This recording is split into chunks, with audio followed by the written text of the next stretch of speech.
皆さんアローハ。皆さんのふとした瞬間の励ましになりたいラウレアタイムズです。今日のエピソードはですね、以前収録したしおりのストーリーから皆さんにお届けしたいと思います。はい、皆さんのふとした瞬間の励ましになったらいいなと願ってます。それではラウレアタイムズ始まるよ。今日はね、この2年間僕こっち帰ってきてから、しおりにこの2年間どうだったって、なかなかゆっくりね、そうだ、なかなか話せなかったよね。そう聞けてなかったので、今回はしおりがこの2年間こう通った出来事とか、その中であった恵みとかをねこう話してほしいなって思っています。はい、どうでしたこの2年間？そうですね、いろんなことがあったなーって、振り返れば、2年あれば本当にいろんなこと変わるなって、思うけど、でも私にとってやっぱなんか毎年引っ越しがあったりとか。毎年ってすごいね。年一でもう今のところ引っ越し、2年前はシェアハウスをしていたっていう感じだったんですけど、2024年の1月末でシェアハウスが終了しまして、実家に戻るという、2年間の中で本当にいろんなことあったなっていうふうに思うんだけど、1個大きかったのは仕事を辞めたことかな。それまでは学童の小学校の中にある学童保育の副主任っていう形でフルタイムで働いてたんだけれども、でも突然その仕事を始めたからシェアハウスができてたっていう、実家からね出てお金も自分で払ってっていうフルタイムの仕事があったからできたことだったんだけど、シェアハウス始めてちょうど1年ぐらいの時に神様に仕事辞めなさいっていうふうに言われる出来事があって、すごいそれがでもそのシーズンがすごく大きかったし、それがあったから今があるなっていうふうにすごく感じてます。それはどういう形で？ちょっとすごい不思議だったんだけど、ちょうどその2年前のちょうど和也がオレゴンに行くぐらいの時にすごく個人的に孤独を体験する時があって、もうすごい自分は生きてて意味ないんじゃないかってすごく思った時があって、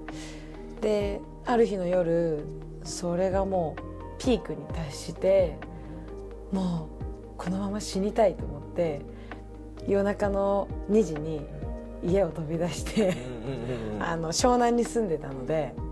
ちょっと歩けば15分ぐらい歩けば海に行けるんだけど、海に向かって歩き始めて、で一応クリスチャンだからお祈りして海に自殺してやるとか言いながら、イエス様なんでみたいな感じですごい嘆いて祈ってたんだけど、その中ですごい私で十分でしょって神様すごい語りかけてくれるのをすごく感じてたんだけど、でもあなたがいてもなぜ今もなお私はこんなに孤独に感じるのってい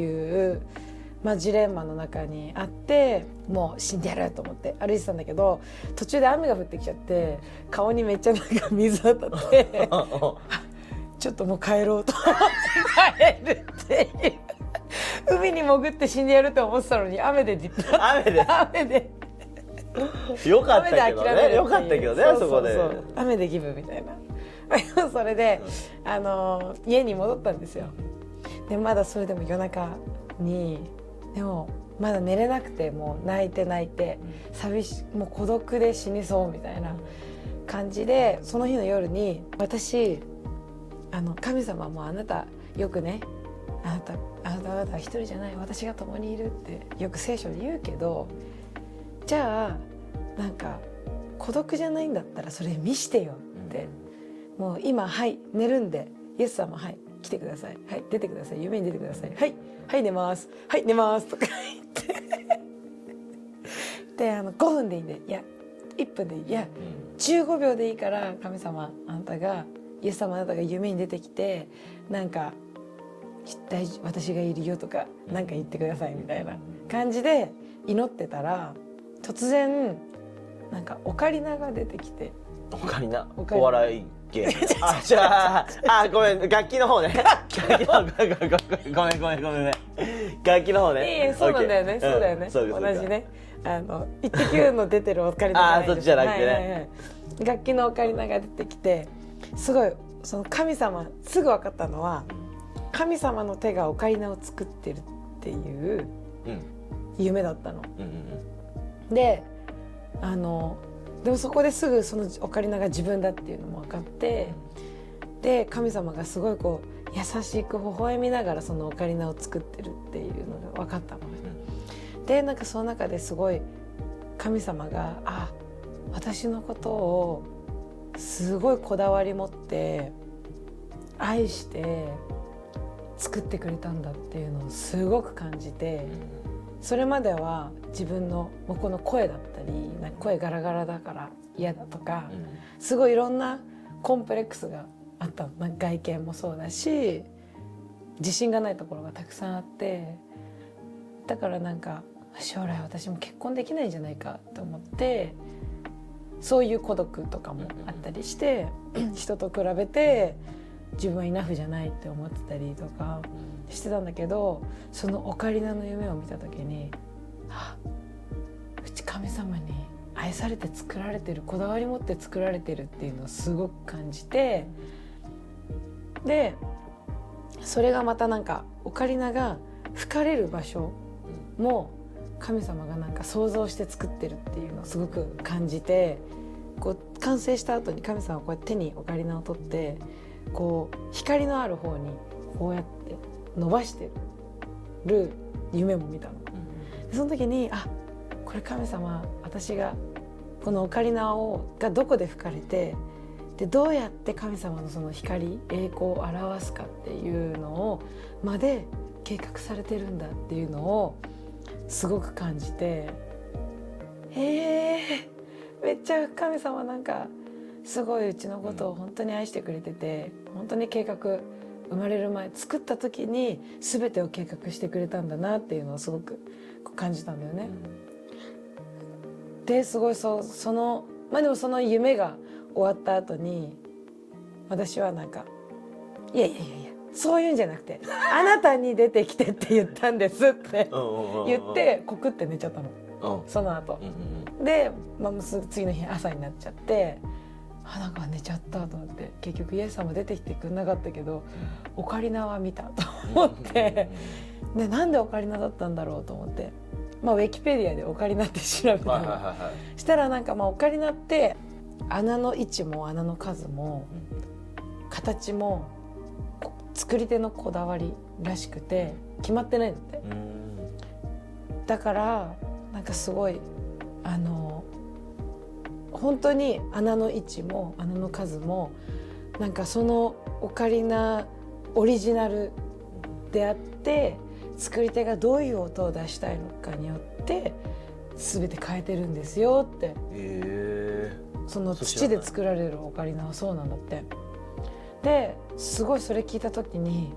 なんか自分の欠点だったり自分の、いいところも含めて神様の本当にオリジナルなんだなっていうのをすごく感じて、それまでは本当に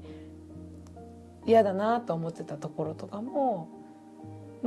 今でもカラオケ行ったら次の日声潰れるのは嫌だけどでもすごい神様こうやってうちのことをすごいそれも含めてベストだと思って作ったんだってすごく感じて、それでも本当に愛されてるなっていう風に感じたんだよね。イエス様出てきてくれなかったけど、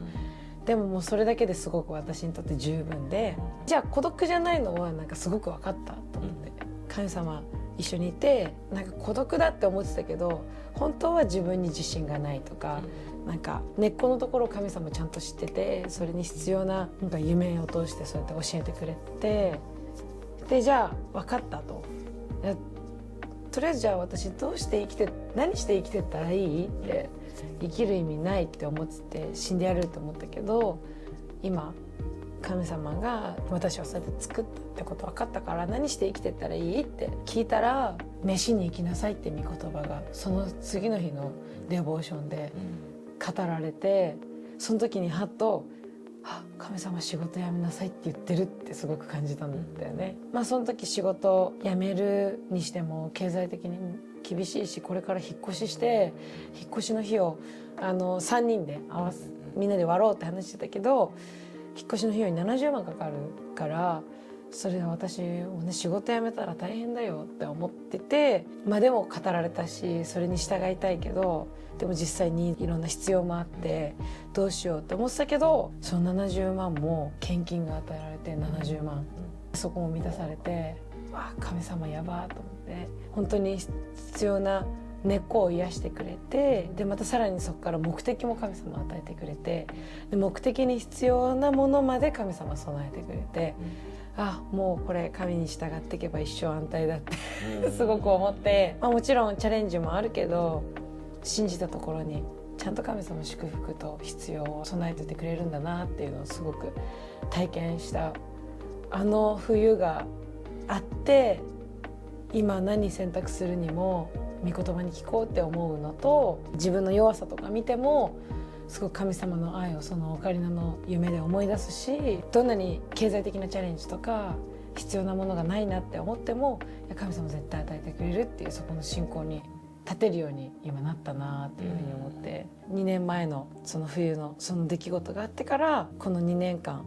そこに立ってここまで走ってこれたなっていうふうに感じてる。知らなかったね、そういう思いを持ってたっていうのを。だからでもそれを受け取ったから、なんか人を見てももう愛おしくて、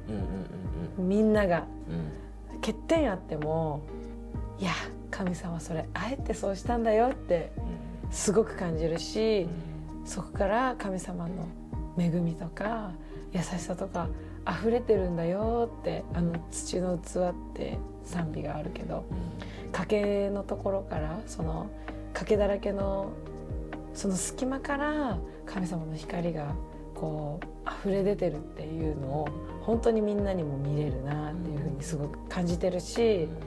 そういうふうに心から思えるきっかけにもなったかな。自分がそうやって愛されてるっていうのを受け取れたからこそ、愛おしい、愛おしいとか言ってとか言って嘘じゃないですけどね。いやでも本当にね、しおりの人生に関わった人にこう会うと、もうみんなやっぱりね励まされてるんだよね、しおりにね。しおりちゃんがあの時いたからとか、しおりちゃんがあの時ね時間過ごしてくれて励ましてくれたからっていうのですっごいいっぱい聞くよね、やっぱりね。そういう人たちにねしおりのストーリーも話してるのかもしれないけど、でもそういう人たち、僕も含めてだけど、しおりがそういう葛藤を通っていたっていうことを知らない人もねたくさんいるというかね。でもそこがあっての確信というかね、だからただこうなんとかなるよとかっていうことじゃなくて、本当に神様にあって、その愛にあって、そこにこう根ざしているからこそ、しおりに携わった人たちはこう励まされるんだろうなってすごく思うね。うちがしたことは何もないなと思いつつも、でもねその神様の愛に立った時に自然とね周りにもそれが溢れ出るというか、っていうのをすごく体験したなって、この2年間見ても本当に優しい方だなと思って、たくさん失敗したし、たくさん罪も犯したけど、でもそのたんびに神様が許すよって、イエス様の十字架で許すよってすごく何度も何度も語りかけてくれて、またこんなやり取りしてるって自分でもうちでもすごく思うことたくさんあるけど、神様は忠実だなって、神様の愛は絶対変わらないなって感じてます。僕はオレゴンでこう過ごしている中で、自分の次のシーズンのテーマになるなと思ったのは励ましなんだけど、みんなそれぞれ神様に今しおりが言ってくれたみたいにこう特別な存在として作られているけど、みんな違うからなのか自信が持てなかったり、劣等感を持ったりとかする、でそういう人たちの背中を励ましがこう押してくれるというかね、違うからいいんだよって、ね、そうだからね、なんかたくさんの人がね神様から、そして神様が送った人たちから励まされてね、行ったら本当にこの次の時代は変わるんじゃないかなってすごく思う。ソーシャルメディアとかも通しても、本当にいろんな情報も入ってくるからこそ、自分自身の価値とかアイデンティティに苦しんでる人たくさんいると思うから、なんか本当にそういう人たちにも、ね、届けたいなとも思うし、またそういう人たちがすごい神様の愛を受け取ってまたさらにこう励ましてとなってね、広がっていったらいいなって思うよね。何年以内に起こると思う？なんかそういう連鎖いやこれから何年かかると思いやこれからもう起こっていくと思うし、でそのために僕もね使えていきたいなってすごく思ってる。でこのラウレアタイムズもその一つとして用いられたらいいなってすごく思ってて、そうきっと、さっきも言ったけどそのしおりがそういう葛藤を抱えてたって知らない人の方が多分多くいいと思う。いつもしおりちゃんって元気で楽しくて面白くてって思ってる人がたくさんいるんだけど、そうなんですけどとかそうね、そこもしおりの一つだけど、そうでも多分しおりもその葛藤あった時に、こんなに孤独を感じてるのは私だけだって思ったそうだね、のかなと思って、でそういう人たちって多分たくさんいるからさ、だから自分だけじゃないんだって、で自分にも神様の愛が注がれてるんだってね、今日のこのしおりが話してくれたことを通してね、一人でも思う人がいたらすごく嬉しいなと思うしね。ね、でこれからもこのラウレアタイムズね、楽しい話もあるし、いろんな証とかでも何よりもこうみんながこうホッとできるような、励まされるようなね、でそういう放送を届けていけたらいいね。はい、そうですね。はい、またでもね、なんかこのコップについて褒めましょうみたいなやつもそういうのもねやりましたね。ね、もし興味ある方は昔のやつもね。でもほら2年経った私たちの今どう語彙力が上がってるかも含めて確かに和也は英語で褒めまくれるのかとか。いやーどうかな、もうエセ英語だからな。エセ英語本当よく卒業できたと思うよ。もうそれも本当に皆さんの励ましのおかげ励ましのおかげでね。本当にです本当にね。はい、というわけで今回のラウレアタイムズはしおりのいろんなこの2年間通った証葛藤の中にあったそう注がれた恵みなんかをね通して僕もすごく励まされたんだけれども、またねゲストを迎えての放送もしたいなと思っているし、そう皆さんの中で、自己推薦他己推薦、他己推薦っていう言わないか。分かんない。いい、じゃあそこはカットしようかな。じゃあ使いましょう。使うんだ。やだな。僕は赤裸々にね。赤裸々に日本語力もこんなんですけれども、大丈夫、愛されてる。愛されてますね。そうだね。賭けがあってもね。そうだね。いや本当にね、なんかこうやって励まし合いが必要ですよ。友達に必要ですよね。ね。本当に。その中でね、なんかこう神様に愛されてるっていうのをなんか喜ばれてるっていうのをリマインドし合えたらいいよね。そんな環境をね皆さんもね持ってたらいいんじゃないかなと思うし、この番組がそのためにね少しでも役に立てれば嬉しいなと思いますね。ぜひぜひゲストこんな証があるよとかねあったら僕たちの方もね教えてほしいなって思います。まずそれをね聞く時僕たちがまず恵まれるよね。そうなんだよね。いや本当に人の証って力があるなって思います。そうだね。そんな感じでこれから定期的にね出せていけたらなと思うので、ぜひぜひ皆さんチェックしてください。というわけで今回の放送はこれで終わりたいと思います。それでは皆さん God bless you! バイバイ。